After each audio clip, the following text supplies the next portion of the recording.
बिस्मिल्लाहिर्रहमानिर्रहीम। अस्सलाम वालेकुम नाज़रीन, प्रोग्राम न्यूज़ आई विजन के साथ मैं हूँ आपकी मेज़बान आमना खान। हमारे साथ स्टूडियो में लंदन से लाइव कॉल पे मौजूद हैं सीनियर तज्ज़ियाकार जनाब रफ़ी साहब। अस्सलाम वालेकुम रफ़ी साहब, कैसे हैं आप? जी वालेकुम सलाम और नाज़रीन को भी सलाम। रफ़ी साहब, आज हम बात करेंगे पेंडोरा पे।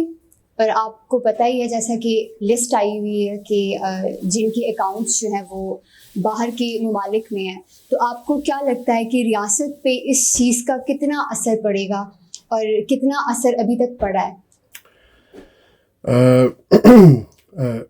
आपके जवाब से पहले थोड़ी सी आज पाकिस्तान के ख़ित्ते पे बात कर लेते हैं। पहली बात तो यह है कि हमें बहुत अफसोस है कि नवाब शाह के करीब जो धमाका हुआ है उस पर बहुत ज़्यादा दुख है, क्योंकि ये सारे जो भी चीज़ें हैं ये पाकिस्तान में ही क्यों हो रही हैं, ये हिंदुस्तान में क्यों नहीं हो रही। एक हिंदुस्तान बिल्कुल सावधान आराम से बैठा हुआ है और बाकी हर जगह अफ़गानिस्तान में भी ये प्रॉब्लम है और पाकिस्तान में भी ये प्रॉब्लम हो रही है। तो इसको मैं समझता हूँ कि हमारी एजेंसीज को ये सोचना चाहिए कि इसके पीछे किसका हाथ है। दूसरा ये कि आज उमर शरीफ साहब की तदफीन है और he was a legend person, so many people around the world know him very well. और ज़्यादातर मेरी भी एक दफ़ा उनसे मुलाकात हुई थी, तो that time I was a child basically, but I really laugh whenever I saw his, जब भी मैं उनके वो देखता था शो, तो मुझे बहुत एक खुशी मिलती थी और अच्छा टाइम पास होता था। लेकिन वो आज हमारे बीच में नहीं है। अल्लाह ताला उनको जन्नत फिरदौस में आला मुकाम दे। अब आ जाते हैं आपके सवाल पे कि पेंडोरा जो है बेसिकली इसमें 700 से ज़ायद नाम है। मैं तो आई वाज गॉट शॉक के 700 से ज़ायद नाम है सिर्फ पाकिस्तानियों के। तो मैं हैरान था, और वैसे भी मैं जब ये इन्फॉर्मेशन आई हैं तो उसमें मेरा एकदम माइंड जो है वो क्लिक किया कि आई थिंक सो कि अब सबसे ज़्यादा जो हॉट टाइम है वो इमरान खान साहब के लिए है, क्योंकि he have to take action. और उसकी वजह क्या है, देखें, जब यहाँ पे पनामा का आया था तो टोनी ब्लेयर जो थे वो अपना, सॉरी टोनी ब्लेयर कह रहा हूँ, वो जो हमारे प्राइम मिनिस्टर थे यूके के, तो उनको भी अपना सीट से इस्तीफ़ा देना पड़ा था फॉर द टाइमिंग के लिए, कि जब तक उनके ऊपर कोई अपना प्रूफ नहीं हो जाता कि हाँ उनका नाम है। तो आज की तारीख में अगर नाम जैसे बहुत ही बड़ा नाम है, पाकिस्तान के वज़ीर ख़जाना शौकत तरीन साहब जो है उनका नाम है, तो मैं समझता हूँ कि इमरान खान साहब को सबसे पहला ये है कि जिन जिन के नाम आ रहे हैं उन सबको हटा दिया जाए उनकी पोस्ट से। उनकी पोस्ट से जब तक हटाएंगे नहीं तब तक आप इंसाफ पे नहीं पहुँचेंगे। और हमें ज़ाहिर बात है, क्योंकि हम एक सोच रखते हैं पाकिस्तान के लिए, अच्छी सोच रखते हैं, तो उसके लिए मैं ये कहूँगा कि इमरान खान साहब को चाहिए कि जितने भी ये लोग हैं जो भी इस वक्त पार्लियामेंट में बैठे हैं और अपना पार्लियामेंट से बाहर भी हैं, दूसरी पार्टी में हैं, तो ज़्यादा तो दूसरी पार्टी में तो उनको नहीं हटा सकते, लेकिन जो उनकी पार्टी में से हैं पीटीआई के अंदर, उन सबको अपना हटा दें उनकी पोस्ट से, और फिर जो अपना कार्रवाई होती है कानूनी तौर पर वो करें। मैं एक और बात इसमें ये कहूँगा कि मुझे थोड़ा सा मेरी सोच में वो होता है कि मुझे हंसी आती है इन लोगों पर, और इतनी कभी कभार मैं इतना हंसता हूँ इन लोगों के ऊपर कि ये इन लोगों के पास दिमाग नहीं है। अगर आप थोड़ा सा पीछे चले जाएं कुछ साल पहले, उसामा बिन लादेन का जो असासा था, जो उसका जो बैंक अकाउंट जो था वो अमेरिका में था, और उससे उसकी बहुत अच्छी दोस्ती थी जॉर्ज बुश से, ये नहीं कि नहीं थी। देखिए बाहर की कंट्रीज करती क्या है, आपके पैसों से क्या करती हैं, बेसिकली वो आपसे पैसे लेती हैं और वो वर्ल्ड में उनको लोन की शक्ल में देती हैं। यानी एग्जांपल, मैंने आपसे कोई पैसे लिए और फिर मैंने आप ही के बराबर में कोई बैठा है, उसको मैंने लोन पे दिया कि मैं आपको 100 रुपये दे रहा हूँ, लेकिन मुझे 110 जो है वो वापस चाहिए। इस उसके अंदर वो मनी को वो अपना बिजनेस में लेके आते हैं। लेकिन इन जितने भी ये लोग हैं इनको ये नहीं पता कि उसामा बिन लादेन का जो अकाउंट था वो जॉर्ज बुश ने फ्रीज कर दिया था। अब अगर देखें एग्जांपल, अगर आपकी अमाउंट जो है वो फ्रीज हो जाती है उस मुल्क के अंदर, तो वो पैसा किसको जाता है? वो पैसा उन्हीं मुल्क को जाता है। यानी अगर आज हमारी जो कंट्री है पाकिस्तान, वो अगर पनामा होती, तो जो दुनिया से लोग हमारे कंट्री में पैसा जमा कराते हैं और उसी से हमारा मुल्क कारोबार कर रहा होता, तो आज वो पैसा किसको मिलता? पाकिस्तान को मिलता। देखें, सबसे पहले मार्केट में स्विट्जरलैंड का नाम आया कि Swiss account, Swiss account, Swiss account, Swiss account. उसके बाद फिर ये पनामा का जो हिडन था वो बाहर आ गया। अब अपना ये कह लें कि ये पेंडोरा खुल गया। अब अगर इस पेंडोरा में अगर देखा जाए तो इसमें इंडिया के भी जो सचिन तेंदुलकर हैं उनका भी नाम है, और अपना क्या कहते हैं, अनिल अंबानी, जो कि बहुत पैसे वाले हैं। हालांकि अनिल अंबानी ने तो कोर्ट में कहा था, यूके की कोर्ट में कहा था कि मेरे पास तो कोई पैसा नहीं है, तो फिर ये पैसा कहाँ से निकला है? यानी आप झूठ पर मबनी अपना पैसा छुपा कर रखे होते। तो ये फिर मैं समझता हूँ कि हमारी आवाम को चाहिए कि आपके हुक्मरान जो आके चले गए, जिन्होंने अपने टर्नओवर पूरे किए, उन लोगों ने आपका पैसा कितना बाहर रखा हुआ है, आपसे पैसा लिया हुआ, आपके टैक्स का पैसा चोरी करके वो बाहर रखा हुआ है। तो और आपको क्या लगता है कि लाइक इन लोगों को बेनकाब करने का इनका मकसद क्या होगा? देखिए, इनके नाम बताने का मतलब यही है कि आप जो अपना मनी है उसको आप अपना डिजिटल पे लेके आ रहे हैं। ये आज नहीं तो कल खुलना ही था, क्योंकि मैंने अपने पहले भी अपना वीडियो में बताया है कि जो बड़े बड़े अपना कंट्रीज़ के वो है इदारे हैं, वो ये चाह रहे हैं कि इस जो नोट है बेसिकली इसको ख़त्म कर दिया जाए और इसको डिजिटल पे लेके आया जाए। उसकी वजह ये है कि देखें, कोई भी कंट्री होती है उसके 4 साल, 5 साल या 10 साल के बाद वो अपनी करेंसी को चेंज करते हैं, अपने नोटों को चेंज करते हैं। उसकी वजह ये होती है कि उनको जानना होता है कि इस वक्त हमारी कंट्री में, जैसे एग्जांपल, वो 10,000 के नोट निकालते हैं, 10 रुपए के 10,000 नोट निकालते हैं, और 4 साल के बाद उस 10 वाले नोट को कहते हैं कि ये बंद हो रहा है, उसके बदले दूसरा नोट आ रहा है। तो उसकी वजह ये होती है वो काउंट कर रहे होते हैं, क्योंकि बहुत से जो करेंसीज है वो बाहर चले आते हैं, कुछ अपना जल जाते हैं, कोई ख़राब हो जाते हैं, फट जाते हैं। तो वो उसको एक लाइन में लाने के लिए, यानी उसको एक अमाउंट में, पूरा प्रॉपर लाइन अमाउंट में लाने के लिए वो दोबारा से करेंसी को री इशू करते हैं। लेकिन ये जो नाम बेसिकली आए हैं, ये ऐसा नहीं कि अपना लीक हुए हैं, ये लीक नहीं हुए, ये करवाए गए हैं। इसकी वजह ये है कि जो उनका पैसा वहाँ पे पड़ा हुआ है उसको सामने लेके आना, या उस कंट्री को मफाद में लेके आने के लिए। एग्जाम्पल, अगर पाकिस्तान आज पनामा होता या पेंडोरा, अपना क्या कहते हैं, पनामा होता और पेंडोरा खुल रहा होता पाकिस्तान में, तो वो जो जितना भी पैसा है, अगर वो कहते कि नहीं ये हमारा नहीं है, क्योंकि बहुत से जब लोग पकड़े जाते हैं तो चोरी करके वो कहते हैं हमारा नहीं है, तो वो पैसा उधर ही जम हो जाता है उस कंट्री के अंदर, वो उसी को मिल जाता है, वो किसी थर्ड पार्टी को नहीं मिल सकता वो पैसा।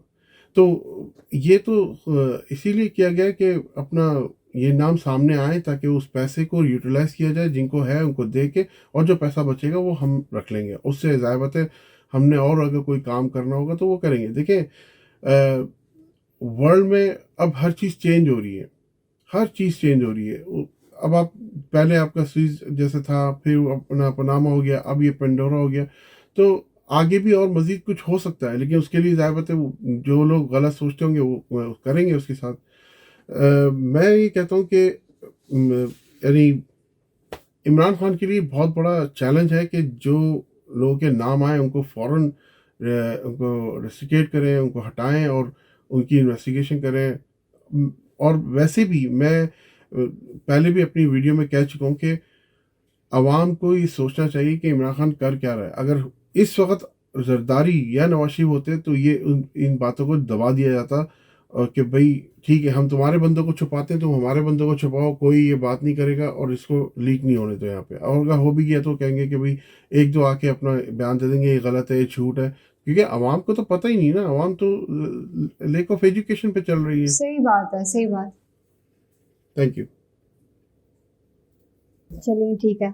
अच्छा, आजकल एक न्यूज़ हाइप पे चल रही है जो बॉलीवुड के किंग खान हैं, उनके बेटे आर्यन खान को ड्रग्स के सिलसिले में अरेस्ट किया गया है। तो इसके बारे में आप क्या कहेंगे? देखिए, आप किसी भी यानी न्यूज़ को इंगेज करने के लिए, यानी कोई भी मीडिया को इंगेज करने के लिए, आप किसी भी सेलिब्रिटी या किसी भी फेमस बंदे का आप एक वो उठा लें कि ये ऐसा प्रॉब्लम हुआ है, तो जो डाइवर्शन है मीडिया की वो सारी की सारी एक पे चली जाती है, वो सारी एक पे चली जाती है। उसमें अब अभी तक ये पता नहीं चला है कि वो वाकई आया कि वो अपना क्या कहते हैं ड्रग्स डीलर था या ड्रग्स लेने वाला था। जो जो आज तक की रिपोर्ट सिर्फ ये है कि दे फाउंड समथिंग, लेकिन आपको पता है कि कानून तो इंडिया और पाकिस्तान का एक ही जैसा है, ना भी बोलेंगे कि आप घोड़े हैं, वो बुलवाएंगे कि नहीं आप घोड़े ही हैं। तो ये तो अब डिपेंड करता है कि शाहरुख खान से अब वो किस तरह डील करते हैं। लेकिन इसकी वजूहात इसकी वजूहात जो है वो मैं इंशाल्लाह आपको बताऊंगा कि इसकी वजूहात क्या है। इसकी वजूहात यही है कि मुसलमानों को लेट डाउन करना है इंडिया में, किसी भी तरह, किसी भी एंगल से, किसी भी तरह से उनको लेट डाउन करना है। क्योंकि आज इंडिया में चाहे वो दलित हो, हिंदू हो, सॉरी दलित हो या दलित हिंदू हो या मुसलमान हो या क्रिश्चियन हो या सिख हो, कोई भी सेफ नहीं है हिंदुस्तान में। Thank you. अगर हम चाइना की बात करें, चाइना कितनी ज़मीन ले चुका है इंडिया से और इसके पीछे वजह क्या है, ये क्यों कर रहा है, आपको क्या लगता है? देखिए चाइना आज तक सिर्फ पाकिस्तान जो है वो फेस करता आया है इंडिया को।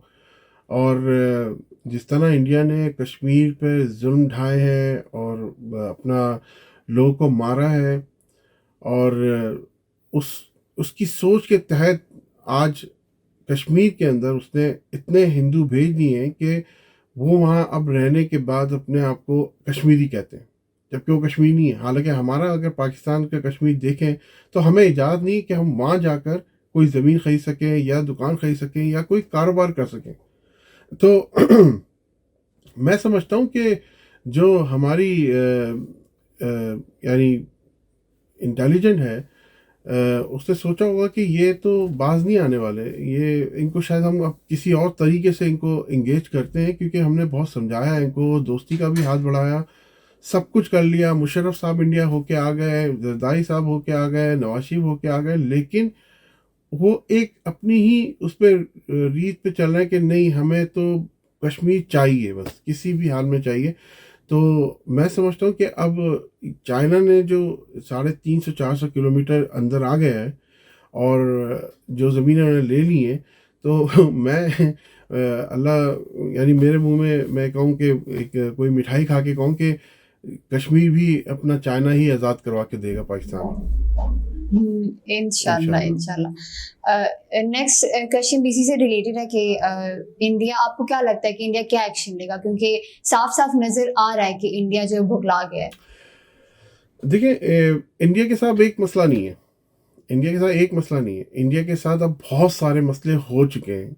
इसमें एक सबसे बड़ा जो मसला इस वक्त आया है, देखिए वो अभी मैं थोड़ी देर पहले आपको शाहरुख खान की बात कर रहा था, ये इसी दौरान हुआ है कि जब इन्होंने किसानों के ऊपर, जो मिनिस्टर के बेटा है उसने किसानों के ऊपर गाड़ी चलाई है और मर्डर किया है उन लोगों का।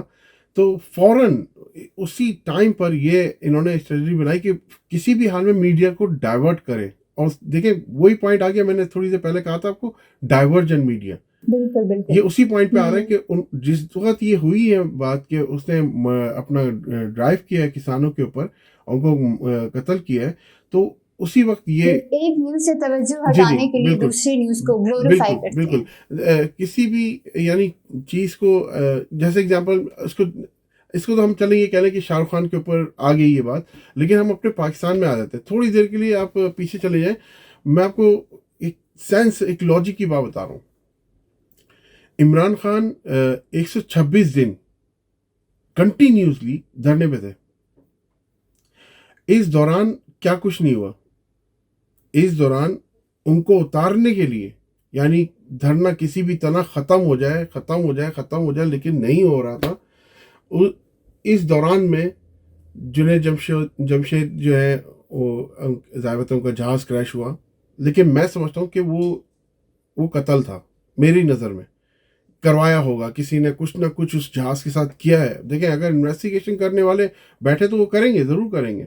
तो मुझे मेरी सोच के तहत ये है कि डाइवर्ट करने के लिए चीज़ को, ये जुनैद जमशेद जो है उसका एक सामने आया। फिर सबसे बड़ी बात आपके जो कराची के वो हैं अपना बहुत बहुत मशहूर वो थे कवाल जो थे, क्या नाम था उनका, अमजद साबरी। अमजद साबरी के देखें उस बेचारे का तो कोई भी दुश्मन नहीं था कराची में, कोई भी नहीं था। हालांकि उस वो तो पसंद था सबको, सबको ही पसंद था, पूरे पाकिस्तान को पसंद था। बेशक बेशक। तो फिर ये क्यों हुआ, कैसे हो गया? या तो ये एक प्लान के तहत हुआ कि यार इमरान खान को कि जो बिकॉज पूरी मीडिया इमरान खान के पीछे क्यों भाग रही है, इसको हटाओ वहां से, तो डाइवर्ट कर दिया उधर। और उससे भी बड़ा आप यकीन नहीं करेंगे कि उससे भी बड़ा जब पेशावर सानिया हुआ था बच्चों का, आर्मी पब्लिक स्कूल का, तो उस वक्त मेरे दिल में, मेरे दिमाग में एक बात थी कि इमरान खान प्लीज धरने को ख़त्म नहीं करना। ये मेरी एक सोच थी, ये मेरी एक अपनी सोच थी कि धरने को नहीं ख़त्म करना। उसकी वजूहत क्या थी? उसकी वजूहत यही थी कि तुमको उतारने के लिए सब कुछ किया गया है, तुमको उतारने के लिए सब कुछ किया गया है। अब अगर तुमको उतारने के लिए सब किया गया है तो फिर इसके पीछे किसका हाथ है? या तो अपने ही अंदर, पाकिस्तान के अंदर वो लोग हैं जो हिंदुस्तान के साथ मिले हुए और उन्होंने ये कहा हो कि भाई हमें तुम्हारी थोड़ी सी हेल्प की जरूरत है कि इसको उतारने के लिए तुम कुछ करवाओ पाकिस्तान में। ये भी हो सकता है। देखिए ताने बाने तो हर जगह मिलते हैं। आप सिर्फ एक सोच की बात करते हैं, आप एक सोच की बात करते हैं कि ये इस तरह हो रहा है तो इस तरह। तो अब मेरी इस वक्त यही थी कि सोच के तहत कि इमरान खान धरना ख़त्म ना करें और वो इसको कंटिन्यूस करें, क्योंकि आज से पहले, पेशावर सानिया से पहले कई बच्चे बम ब्लास्ट में भी शहीद हुए, मस्जिदों में शहीद हुए, शियाओं के उसमें जो बम ब्लास्ट हुए उसमें शहीद हुए। तो मेरी सोच के तहत कि ठीक है गलत हुआ है, बहुत ज़्यादा गलत हुआ है, लेकिन इमरान खान को नहीं करना चाहिए था। लेकिन फिर भी जब वो उतरे तो मैंने कहा यार अल्लाह ही मालिक है कि अल्लाह ताला पाकिस्तान के हालात ठीक करे। और आज भी मैं यही कहता हूँ कि आज सबसे ज़्यादा कड़ा जो वक्त है वो इमरान खान के ऊपर ये है कि वो इंसाफ के तहत सबको कहे कि आप अपनी अपनी सीट से हट जाए, इन्वेस्टिगेशन कंप्लीट हो जाए, फिर आप भले वापस आ जाएं। लेकिन उस वक्त तक आप वापस नहीं आ सकते अपनी सीट पे जब तक ये इन्वेस्टिगेशन चल रही है। चलिए बहुत बहुत शुक्रिया आपका राफी साहब हमें ज्वाइन करने का। नाजरीन प्रोग्राम का वक्त ख़त्म हुआ जाता है, मुझे आमना खान को दीजिए इजाज़त। अल्लाह हाफ़िज़।